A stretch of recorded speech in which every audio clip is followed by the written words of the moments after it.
Hello guys! Welcome to my YouTube channel. Today ay magluluto po ako ng espesyal. Okay? Tuturo ko po sa inyo step by step kung paano ko po niluto. Ito po, ang first step. May pahabol. Siyempre may bulaklak. Valentine's Day. Surprise! Surprise ko si Mrs. Tapos nagluto pa ako. The best talaga. So ito po, ginisa ko na po ito. Yung karne, ginisa ko na po. Ayan po. Ginisa ko na po yung karne. Luto na po siya. So golden. Mapula na po siya. At saka yung sibuyas at bawang. Ginisa ko po siya. Tapos ready na. Next step is i-demo ko po sa inyo yung mga ingredients. So, paminta, asin, magic sarap, soy sauce, ampalaya, at 4 na itlog. Okay, start na po tayo.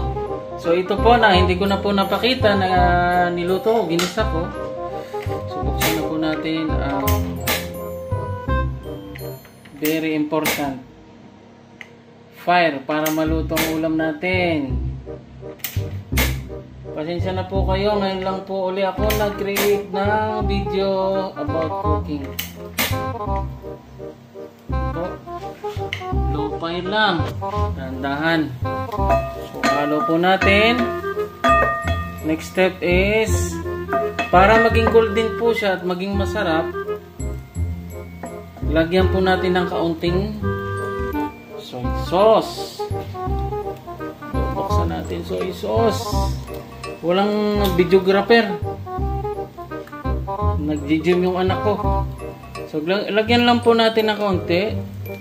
1, 2, 3. Pampakuan lang po yun. Pampakulay sa baboy. Para maging golden talaga siya. Tingnan nyo po. Diba ang ganda ng texture ng baboy. Luto na po yung sibuyas at kuwan. Sinama ko na nung paggisa ko para talagang yung aroma ng sibuyas at bawang is maging mabango. Nako. Next step is pag nalagay niyo na po ito, ngayon is lagyan natin ng paminta. Tansya. Konting paminta. Tama na po yan. Paminta. Halo ng kaunti. Basta low fire lang muna. Huwag natin bibiglain. Baka masunog. So next is lalagay na po natin yung next step po is ilalagay na natin ng ampalaya. So, ang technique ko po dito para hindi maging mapait is nilalagyan ko po siya ng tubig tapos nilalagyan ko siya ng asin. Before paghati ko, ilalagay ko dito. Ang po nun, purpose nun para hindi maging mapait ang inyong ampalaya. Okay? Tuturuan ko rin po kayo mga tricks paano magluto. Kasi pag niluto nyo po ito, kailangan po wag nyo haluin muna hanggang maluto. So, i-strain na po natin. I-strain na po natin to. Okay. Yan. Na po natin yan. Yan, may asin, no? Gasan natin ng kaunting tubig para matanggal yung alat. Alat ng dami asin, no? Asin, no? Next is patuluin na po natin. Patuluin na po natin. Yan po, natanggal ko na yung kuha. Tingnan po natin. Parang sarap-sarap naman ito, oh. Uy! Next step is ilalagay na po natin ang ampalaya. Okay? Ampalaya.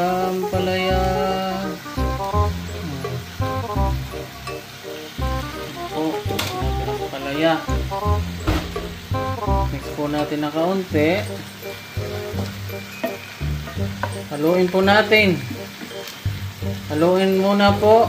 I-distribute yung baboy at yung ampalaya dapat po ang nasa ilalim. Kasi pag hindi natin inalo at yung masusunog po yung baboy. So, tanggal po. Baliktad. Baliktad po natin. Pag yung bagong lagay, pero pag yung lulutuin nyo na po, yung i-stage nyo lang siya. Kasi magtutubig po ito eh. Magtutubig. Tapos ang process po ng apoy is huwag masyadong malakas. Medium fire lang po siya. O, tingnan nyo po, o, nilagyan ko ng soy sauce. Naging makulay po yung baboy. Okay na po yan. Tapos, next, nalagyan nyo na po ng kuhan. Na-mix nyo na po. Next is, if na-mix nyo na po to, na-mix nyo na, step is, lalagyan na po natin ng pampalasa. Okay. Lagyan po natin ng konting magic sarap.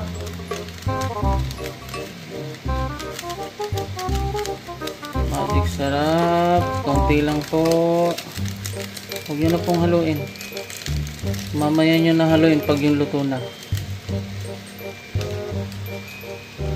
Next step, lagyan po natin ng asin. So, tansya sa asin. Huwag masyadong maalat. Tama na po yan. Okay na po ako doon. Tapos, ito pong itlog, mamaya ko na ilalagay. Tapos, tatakloban po natin. Okay. Tatakloban natin. Tapos, ang apoy is low fire. Para po hindi siya masunog. I-stage nyo lang po, low fire. Balikan nyo after 8 minutes. Ready na po yan. Tapos, lagay na po natin ang itlog. Hello guys, i-double check na po natin yung ampalaya natin. Ano nga po. Naluto po sa sarili niyang steam. Masarap. Lalaksan natin ng konting apoy. And then, ilalagay na po natin ang itlog. Itlog. Itlog.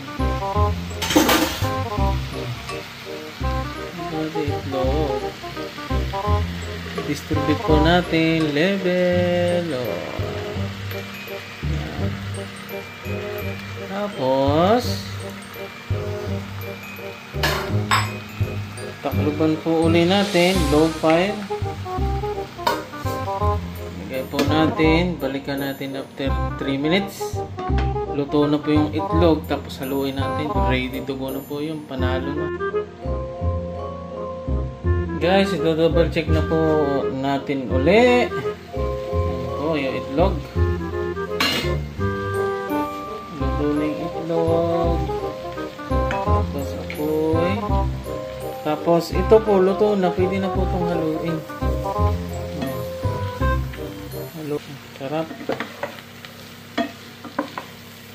Masarap na ulam ni Ka Georgine. Espesyal para sa kanyang asawa. Valentine's, dahil Valentine's Day. Masarap na ulam. Masarap po. The most important. The most important, tikim sa masarap na ulam. So, ito na po. Titikman ko po siya kung I need to put pampalasa. Kaya nga po, sa pagluluto is huwag nyo pong lagyan ng maraming asin o pampalasa. Kailangan dahan-dahan. Kasi pag natapos na po kayo magluto at titikman nyo, ma-adjust nyo yung lasa. Yun lang po ang sikreto. Titikman po natin.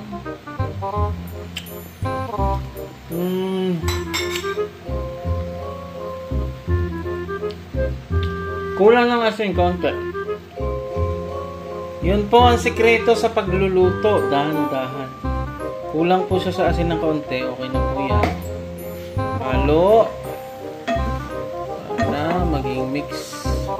Ma-mix po sa palaya. Okay na po yan. Goods na po to. At matutuwa ang aking mahal na asawa dahil pinagluto ko ng masarap na ulam.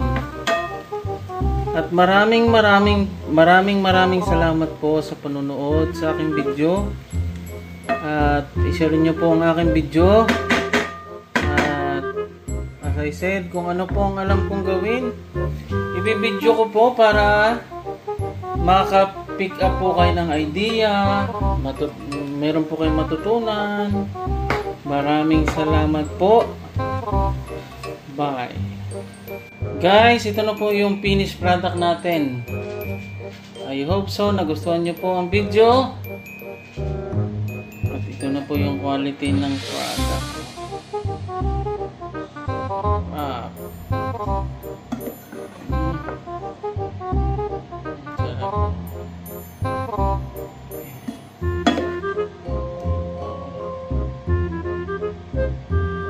So magpipicture po ako dito para ilagay ko ng thumbnail sa video.